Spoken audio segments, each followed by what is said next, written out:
always quite work out the way you want them to.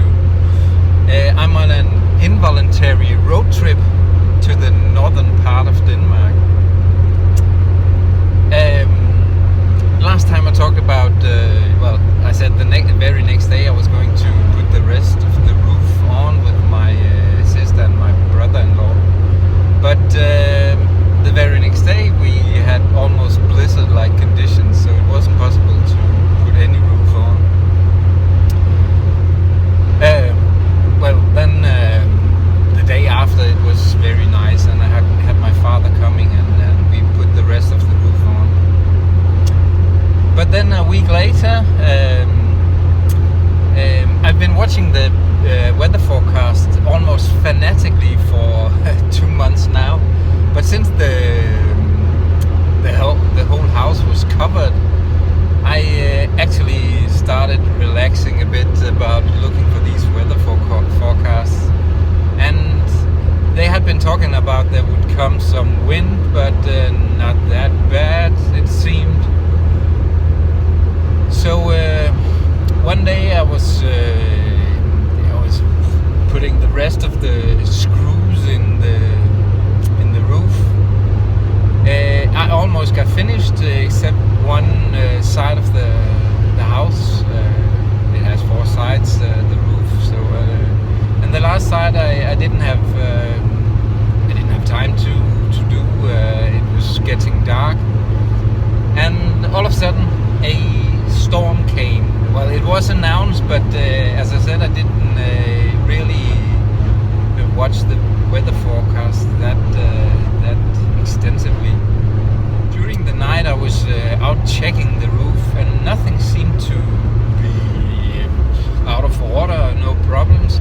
There wasn't anything moving until I went out the umpteenth time to look at the roof. One plate was missing,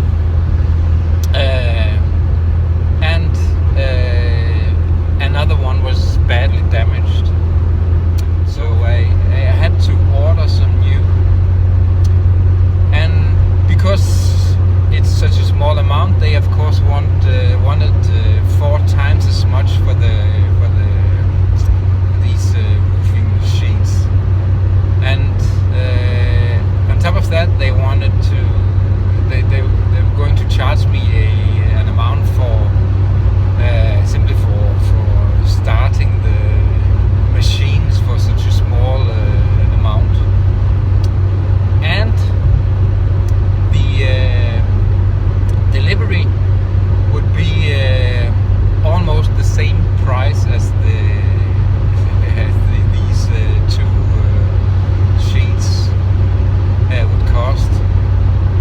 So I borrowed a trailer and made a small frame, or rather a big frame on top of it. So I'm now on the way picking up these 2 plates. That way I can, the cost for the delivery would have been 200 euros. Instead I'm picking them up myself, and I can do it for 1/10 of that price. So things never quite turn out the way you want them to. But I'm enjoying the road trip. I always love to ride, but it's setting me back 1 week on the roof. Yeah, there you have it.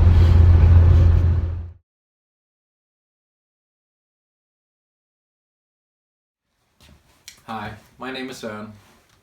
What you just saw was about 10 days ago. The days after, I of course spent mending what the storm had ruined for me, and continuing on finishing the roof. My big goal from the beginning was to be finished last Saturday, because that was exactly 2 months ago that I started on the roof. As I said earlier, I've been working non-stop. I think 3 days out of these 2 months I haven't been working on the roof, otherwise it's been non-stop, the roofing. My next goal was then to be finished at least to my birthday, which is next Saturday.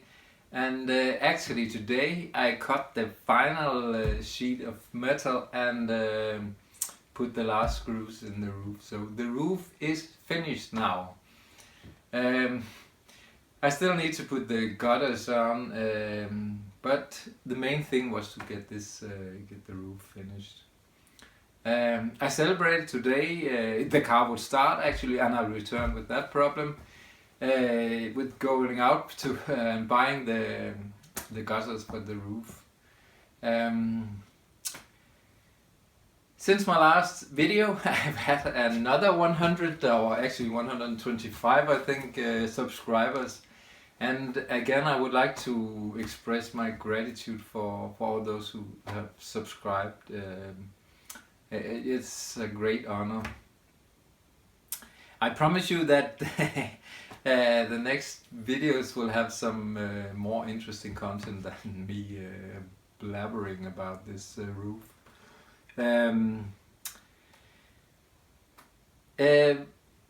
As I mentioned, I would return to my car because I actually have some problems with it, and I would like to ask all of you out there if you have a take on the problem.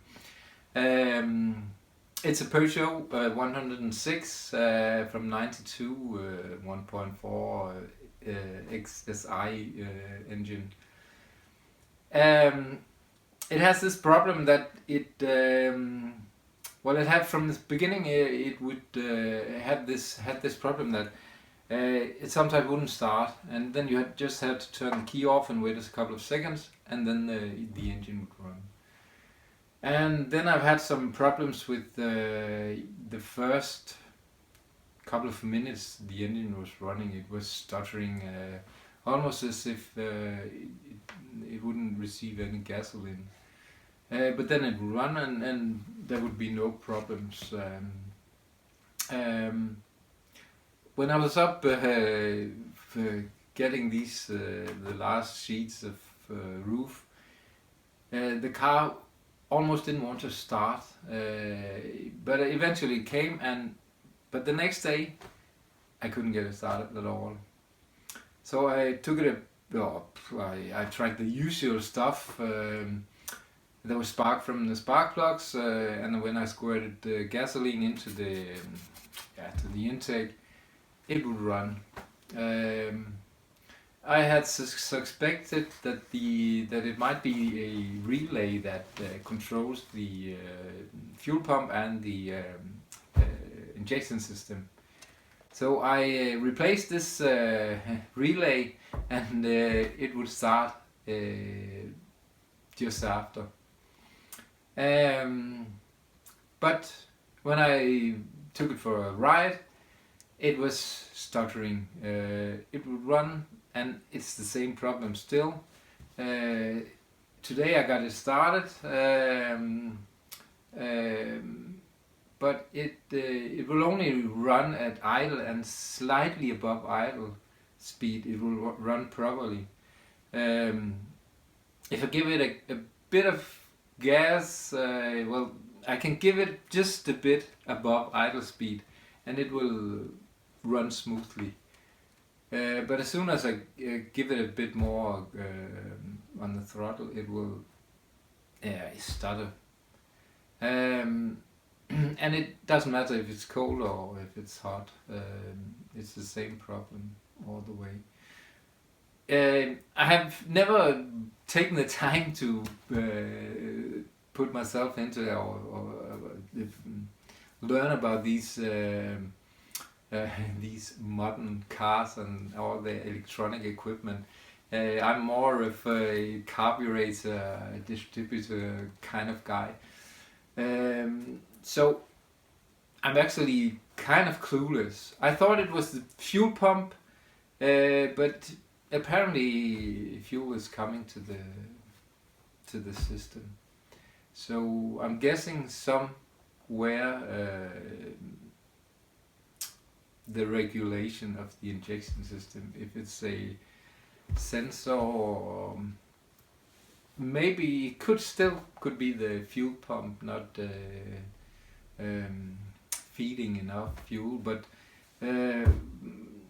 when I turn the key, it squirts sufficient, or in my opinion sufficient petrol to the ignition system, or to the injection system. Any ideas? I will really appreciate, because it's a bit of a pain having to deal with the car when I have to do these things also. So that was all for today, and I promise you the next video will be hopefully more interesting than this roofing project. Thanks again for watching.